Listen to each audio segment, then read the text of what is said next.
guys, today I'm going to be doing a book review on the Thomas Cromwell Trilogy by Hilary Mantel.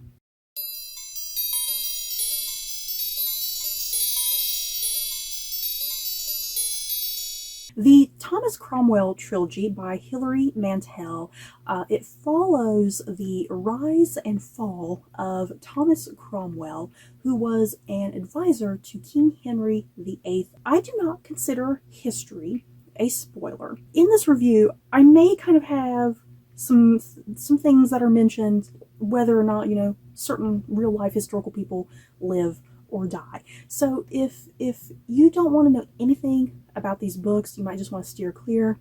Once again, I don't consider history to be a spoiler. So the books in this trilogy, the very first book is Wolf Hall, book 2 is Bring Up the Bodies, and the third book is The Mirror and the Light. So how did I feel about this trilogy, you guys? Let me just be completely honest about my feelings, because I am a sucker when it comes to all things historical fiction about the Tudors. I love everything about King Henry VIII and about the 6 wives of Henry VIII.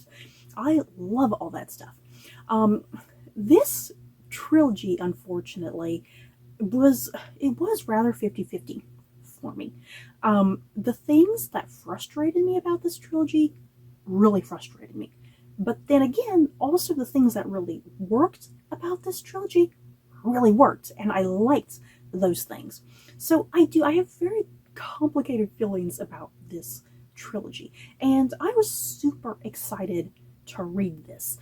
Like I said, I'm a sucker for all things Tudor historical fiction, and I kind of left this trilogy being a little mildly frustrated and disappointed. In hindsight, after I've had time to sit and process this trilogy, I do feel like my feelings have kind of warmed up a little bit more over time, when I sit and kind of think about it. And if I had to rank the trilogy, like what books are worth your time, I think the second book in the trilogy, Bring Up the Bodies, that is definitely the best book in the trilogy, in my opinion. And then the third book, The Mirror and the Light, I think is the next best book. And then, the very first book in the trilogy, Wolf Hall, that one just goes way at the bottom for me. This first book, I kid you not, you guys, this first book about made me not want to even finish the trilogy. That's how much I did not really particularly enjoy this first book. That's how frustrating I found it. So that's kind of how I'm recommending this series. If you are a lover of Tudor historical fiction like I am, and if you are like me and you have trouble getting through this very first book, at least read the second book and see how it goes for you. Because if you have an easier time with the second book, you'll probably definitely have an easier time with the third book as well. I just don't know what on earth this third book, this third book was just too much for me. It was all over the place. I didn't like the writing style at all. It was just super irritating and frustrating, which I'll get into. So let's talk about the character of Thomas Cromwell himself really quickly before I kind of get into kind of the pros and cons of this trilogy. Thomas Cromwell was a real historical figure during the Tudor era, and he was a man who was essentially a nobody. His father was a blacksmith, and Thomas Cromwell, as a young man, kind of just little by little started rising in status and position and doing things, and he eventually became like a lawyer, and then he got into like the zone of like Cardinal Wolsey, and then that in turn brought him into the zone of King Henry VIII. And as the years kind of go by, Thomas Cromwell just rises up more and more in status and in position and in wealth and in influence and power. And he becomes one of the big top advisors to King Henry VIII, which comes with some highs and lows there, because as we know, Henry VIII is a very mercurial man. He can flip the switch on and off. One moment he likes you, one moment he doesn't like you. And then in turn, Thomas Cromwell has to also deal with the very mercurial Privy Council. There's the people who support Cromwell, but then also the people who do not support Cromwell. So Cromwell is a character kind of beloved, but also hated by certain people, depending on who you're talking about. So Thomas Cromwell himself, even though I was kind of frustrated with his character in the very first book, because I kind of didn't really like the direction Hilary Mantel was going with him in that. The thing is, once you get through book 2 and book 3, I think Hilary Mantel definitely has a better grasp of him as a character within this book, and then you as the reader find a greater appreciation for him as a character as well. I really liked his character, especially, like I said, as we do get to like book 2 and 3. Cromwell can come across as a rather Machiavellian type character, he has his tendencies that almost seem villainous, and sometimes he can almost seem really self-serving or even egotistical at times.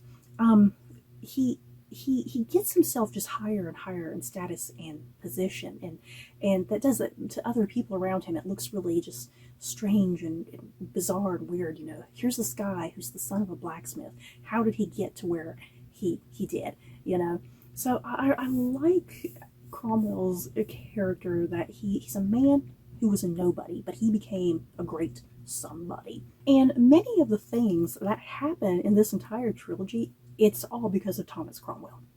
Not Henry VIII, not Henry VIII. Henry VIII likes to think he did a lot of things, but really it's all Thomas Cromwell, who is the genius and the mastermind behind many of the things that play out, whether that's political maneuvers, alliances,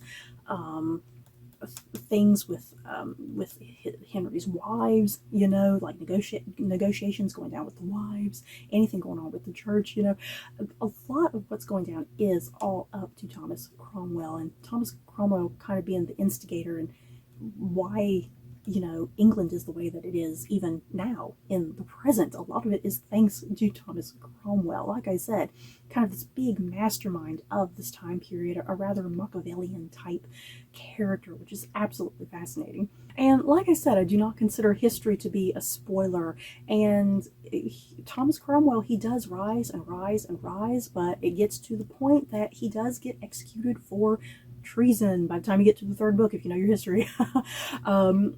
Everything that this man has done, he gets like underappreciated at some point, and everybody who's against him is just totally against him, including the king, who always said, "Hey, I'm gonna always like you," but no. So by the time you get to the third book, you do get to Cromwell's execution, which I don't think it was a smooth execution, was it? If I'm recalling my history correctly, doesn't it take a couple strokes of the axe to decapitate Thomas Cromwell? You guys, good God. So I liked what Hilary Mantel did with Cromwell in general. The trajectory of his character, how he rises, how he falls, and something else really fascinating about his character. Cromwell is a very enigmatic character, even though he is your prime focal character. I'm not really going to call him a protagonist, because sometimes he's really antagonistic, and there's some things it's like, oh, I don't like you for doing that, Even though he's your prime focal character, there's still elements about him that Hilary Mantel kind of purposely, deliberately leaves really enigmatic and vague, especially his history and his backstory, how he, kind of filling in the gaps. There's a lot of gaps in his character, and a lot of other characters are always trying to figure him out, and Cromwell kind of likes that. He likes that he's an enigma. He likes that people are always speculating and wondering about him and trying to fill in those gaps, because he's not going to bother to fill in those gaps at all. Now, this does lead me to one of my first big complaints with this trilogy. I really think Hilary Mantel made a mistake by not writing this trilogy in the perspective of first person, that being Thomas Cromwell, obviously. I would have loved for this to be in first person, because sometimes the narrative structure of this trilogy, the way some things are kind of handled and written out, it's all kind of just really weird, because for the most part everything is in third person, But then there'll be kind of just these really random, strange moments where Cromwell will just speak like a line or two in first person. It's really kind of just weird, and I don't get it. There's a lot of things like that with the writing style. It's just kind of confusing and conflicting sometimes. So I really wish Hilary Mantel had done this book in first person. Now, would that have ruined kind of the approach about him being really enigmatic? Perhaps, but I think it would have made things a little bit more clear had this all been written in first person. So then, yeah, my second big issue that I had with this book, if you get on Goodreads right now and look through a lot of the top reviews, the big complaint that everybody has about this trilogy is the use of the pronoun he. I have never seen the word he used so much. When you're reading a book, when you're reading a traditional book and somebody is speaking and they're like, oh, he said this, he said that, he does this, it's really clear who the he is.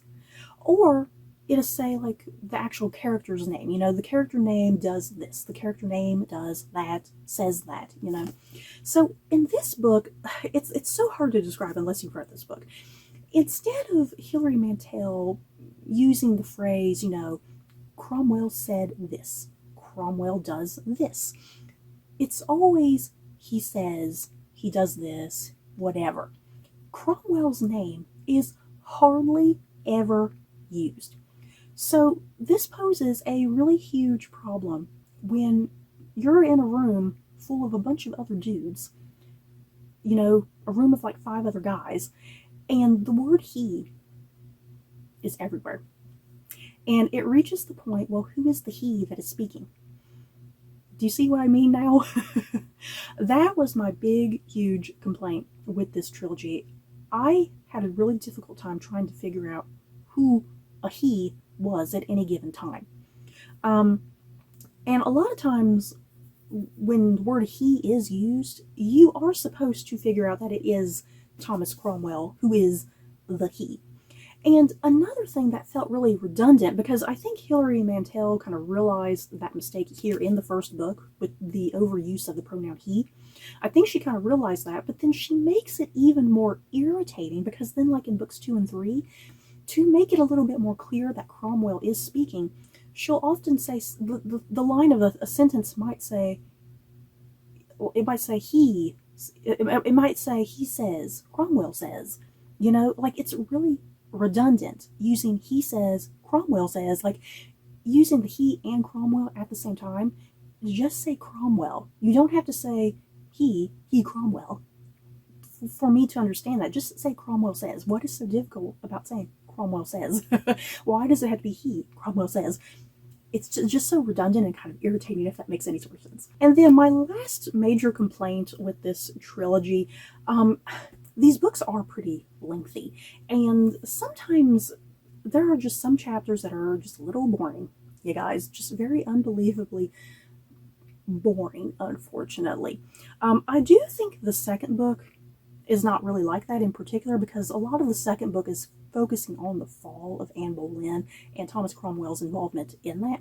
So I never really particularly found anything boring in the second book, but books 1 and 3 in particular, there are just, since they are really lengthy books, there are just moments that it's like this scene in this chapter is just too long and it's kind of tedious and meandering and what's going on, So yeah, there are occasions where certain things are just a little too boring and I wish the action would have picked up and moved along, These books could have been edited a little bit more. So moving into a happier, positive note with the trilogy, some of my favorite things about this trilogy would be just one-on-one conversations that Cromwell would have with other big, huge, key historical figures.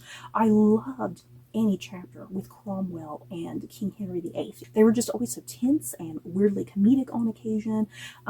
Anytime he would have a conversation with one of Henry's wives, I always loved those chapters.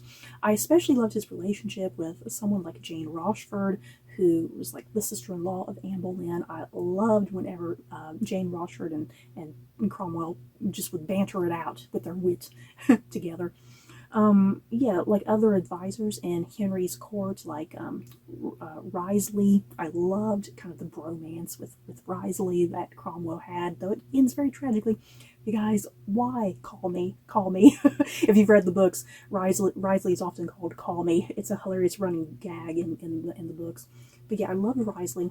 I also loved the bromance with Chapuis, the ambassador. Cromwell and Chapuis had a wonderful bromance. I loved it. Yeah, anything with Cromwell's family, I loved that as well. Yeah, anything where Cromwell would have one-on-one time with certain characters was always just so fantastically well written and interesting and action-packed, and that's where you would see a lot of the humor. These books have a surprising amount of humor and comedy to them, considering they take place in a really serious, turbulent time period. They're surprisingly very humorous with the language and the dialogue and just the way these characters got to speak to each other. I loved it. And I guess just to end this review, even though I had a very up and down battle with this trilogy, I'm still really glad I gave this trilogy a shot, because I still liked it at the end of the day. Even though I had a lot of frustrations with it, I still liked it for the most part, and I still would recommend it for other people who like Tudor historical fiction, because even though I had a problem with this trilogy, you probably won't have a problem with it. You might appreciate the writing better than I did. And for another thing, there's so much historical fiction out there about the wives of Henry VIII, or about Henry, or about Elizabeth I, or about Mary Tudor.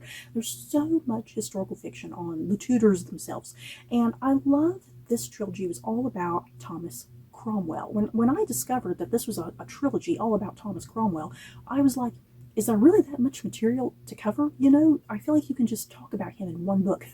But yeah, reading this trilogy, it's like you quickly find out there is just so much to Cromwell as a real historical figure that can be gone in depth with and explored. And yeah, once again, him being this Machiavellian mastermind behind a lot of things that play out during this time period, and yeah, why England is the way that it is now. A lot of it is kind of thanks to him in some ways. So I really appreciate what Hilary Mantel was doing with this trilogy and with the historical figure of Thomas Cromwell, turning him into a flesh and blood character, a man with strengths but also vulnerabilities, a man who's enigmatic, but you get those really nice moments with his family where he really comes alive, and you see depth and nuance there with his family, that he's not just a political player in Henry's court, you know. So there's a lot of depth and nuance within this trilogy, and really showcasing this perhaps kind of overlooked historical figure in some ways. Cromwell is always in historical fiction, you know, when talked about the Tudors, he's always in historical fiction. And yeah, he's like a big character in the TV show, The Tudors, you know, he's always in movies and television, but yeah, he's never given the spotlight to shine, you know. So I really appreciate what Hilary Mantel did, giving this guy a voice, you know, because yeah, he was executed for treason, and that's kind of how he is known, you know, and there's so much more than him than just being a man executed for treason. So you guys, that is it for my thoughts and feelings on the Thomas Cromwell Trilogy by Hilary Mantel. As you can see, I had complicated, conflicted feelings about the trilogy. I'm still kind of 50-50 about it, but I'm still really glad I got to the trilogy and knocked it out. Like I said, you may enjoy the trilogy more than me. But yeah, that is it for my thoughts and feelings on this trilogy. Let me know. Have you guys read this trilogy? Did you love it? Did you hate it? Just let me know. So that's it for this video. Don't forget to like, comment, and subscribe. And if you like this video, you may like these other videos. Bye, guys.